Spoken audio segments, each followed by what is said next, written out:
Hello and welcome back to another reaction. In this occasion, My Hero Academia Season 5 Episode 7. Yes, last time we got to see how Yajirosu versus Kendo end up. We saw how the different strategies, and by the end even Kendo had to recognize how much Momo has grown. And yes, honestly, as I said in my previous video, yes, I feel like Momo won, but overall, the team from 1B end up, the winners. Unfortunately, they were more prepared, but in a fight between Kendo and Momo, I think Momo came on top. Perhaps because I'm biased, because, well, it's Momo and one of my favorite characters of the show, one of my favorite female characters of the show.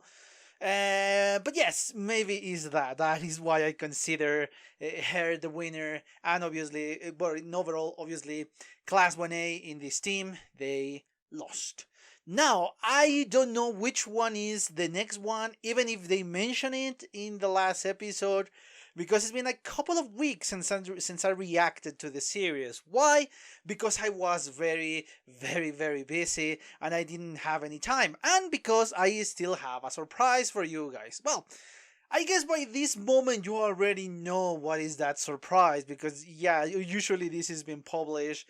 Last is going to be published on Friday if everything goes well. It didn't went well. But still, just in case I decide to change the schedule, I got a surprise for you guys on this week. And that is one of the major reasons as to why last week I didn't publish anything, because I have something in mind. So, I hope you enjoy that surprise if I already posted, or I hope you will enjoy it once I posted it. Anyway, yes, I think I'm blabbling way too much. Enough about the presentation. Let me just quickly remind you that if you enjoy the content of the channel, please consider a subscription and turn on notifications.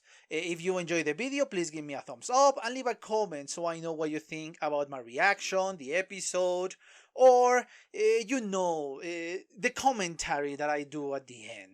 If you want to follow me on Twitter, the link is in the description below, alongside with my Patreon if you want to watch the full uncut reaction. And if you don't want to do that, there is actually the link for the reaction, because as we know it, YouTube doesn't like reaction. And still, I have a little message for you in my, in the reaction part.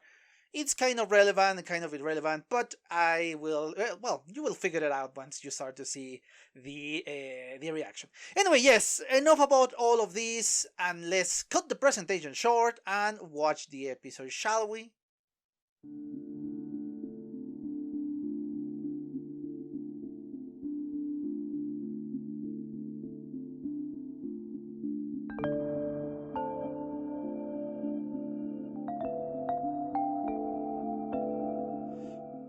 Okay, I'm back. I just watched a second time the 7th episode of the series.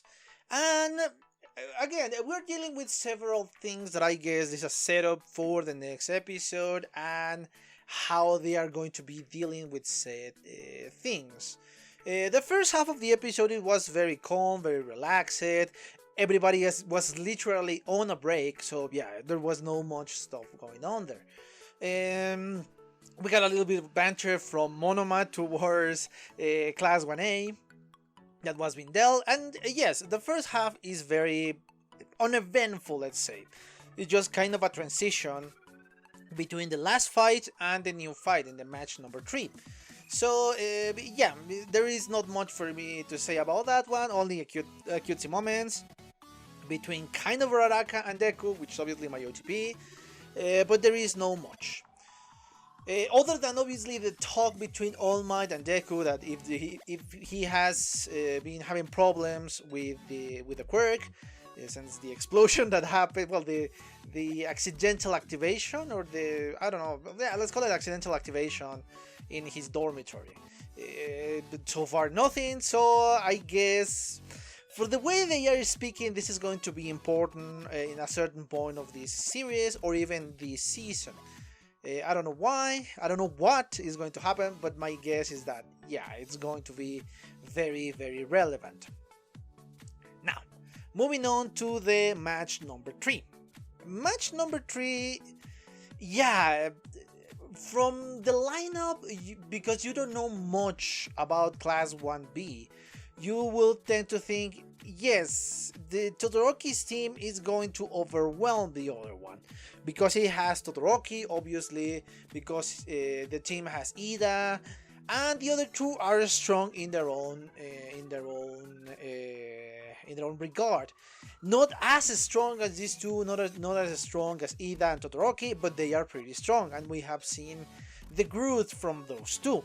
So yeah, you kind of feel that Class 1A is going to overwhelm them, because again, well, in my particular case, perhaps you know more about these characters than I do, but in my personal opinion, well, in my opinion, obviously it's personal, Class 1A had this one on the back, because yeah, it was Todoroki, and it was Iida, and it was Ojiro, and it was Shoji.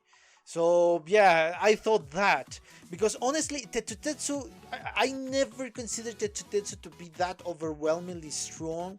He has cool moments, like when the League of Villains attacked the forest back in season 3, I think it was. Back in season 3, when they attack and Tetsutetsu deal with one villain, with the help of Kendo, obviously. But I never feel like Tetsutetsu was that strong character. I thought Kirishima was stronger than him, even if their quirks are very, very, very similar. But yes, that's my opinion. And the other three, I have no idea what their quirks were up until this episode. And yeah, it seems interesting, because the softening of everything that you touch, as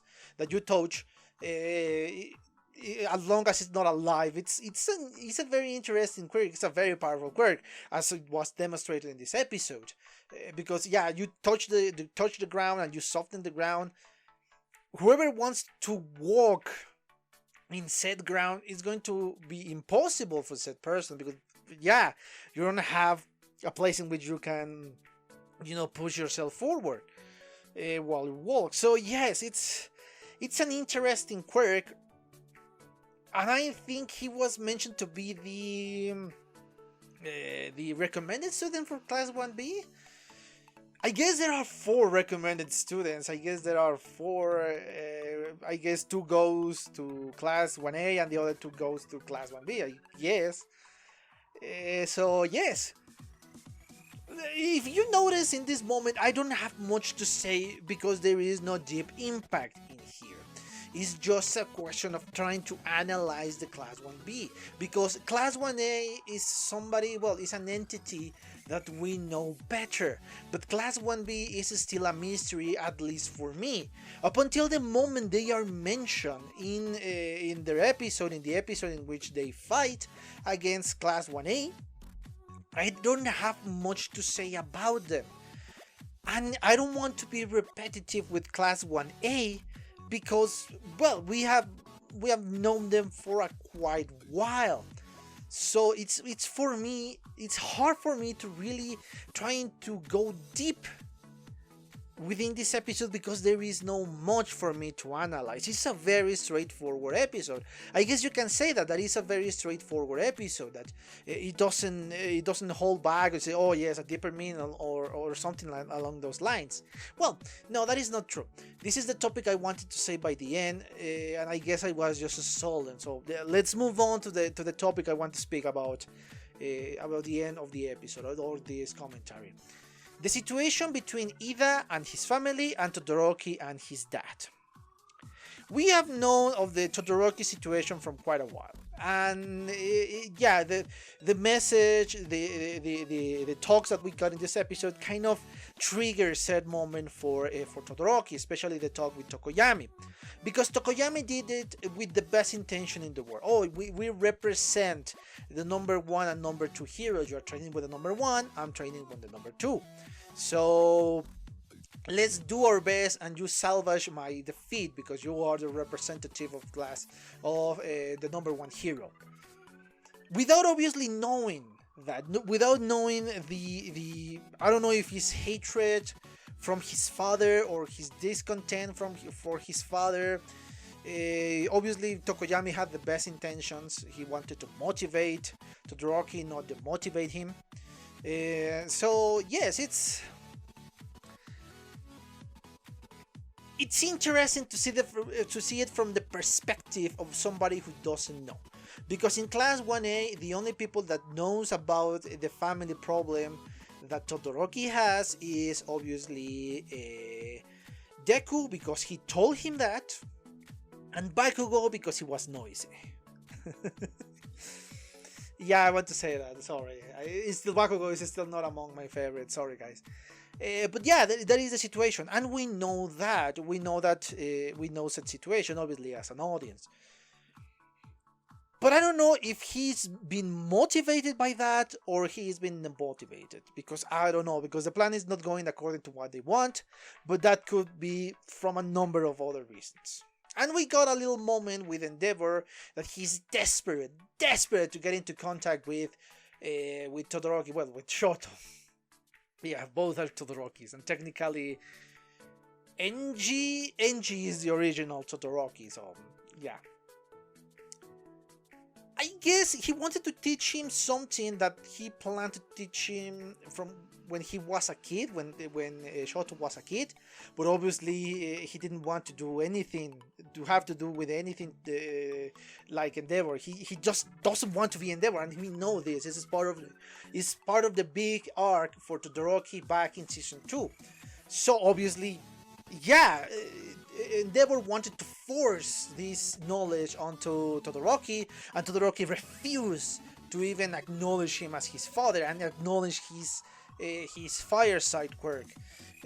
But now Todoroki has changed for the better, obviously, and perhaps this is the moment. And not only Shoto, but Endeavor has changed for the better, or at least he's trying to change for the better. And he wants to teach him, I guess, in a more subdued manner, not trying to force him like he used to. More of a better training that we got in the last time that they trained. I guess that is what he wants to do. That is my guess, or that is what I hope. But obviously, as we saw in the episode, Shoto is just ignoring his father's message. Honestly, it's well deserved. It's well deserved that Endeavor is being ignored by his son. Because again, even if Endeavor is trying to improve himself, up until the moment I see consequences of his actions just as harsh as he was with Shoto, and as harsh as he was with, I don't know, his wife or ex-wife. I don't know if they are divorced. I am not going to forgive Endeavor. He's doing better? Of course he's doing better. There is no way I can deny that. But until the moment he faces consequences as harsh as what he did, that is the moment I'm going to forgive him. Now, moving on to the last part, Iida's part. The situation with Iida's family is a little bit different. His brother was great. There was not this conflict between them, but the conflict came externally in the hands of the hero killer. And obviously all the psychological consequences that we saw back in season 2. Now that his brother is recovering, we saw more interaction. I wish we could have more interaction between these two brothers. But this is a good start. Again, we're penetrating the psychology of Iida, and how much he respects his brother, and how much he admires his brother, and how much he wants to be even better than his brother, because he wants to uphold the name of Ingenium higher and higher. And he's training for that. He's training so he will be able to honor said name in the name of his own brother. So I like that aspect, and obviously he is doing everything he can so he can improve his quirk, and obviously so he can, well, in what they say in the show, to rescue more people, to rush in and rescue more people, which is the point of the Ingenium name, I guess.